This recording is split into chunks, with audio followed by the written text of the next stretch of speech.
So అప్పటికే మేము calls అంతా కూడా మాట్లాడుకుంటూ ఉన్నాం అనమాట. సో ఇంకా ఈ లోపే ఒక 1 వీక్ అట్లా ఉందనంగా మా అత్తయ్య వాళ్ళు కాల్ చేసి, "నీకు ఏ కలర్ అంటే ఇష్టం?" అదంతా అడిగారు. సో అప్పుడు యాజ్ యూజువల్ నేను చెప్పిన, "మీరు ఆ కలర్ కొనరు, నాకు బ్లాక్ అంటే ఇష్టం" అని చెప్పాను.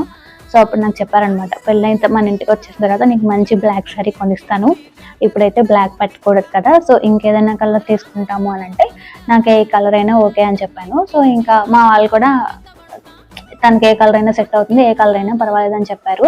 సో అప్పుడు ఏమైందంటే వాళ్ళు షాపింగ్ స్టార్ట్ చేశారు. నేను నా కోసం కూడా షాపింగ్ అనేది స్టార్ట్ చేశాను. అంటే ముందు ఒక శారీ కట్టుకోవాలి, తర్వాత వాళ్ళు పెట్టింది మార్చుకోవాలి, ఇదంతా ఉంది కదా.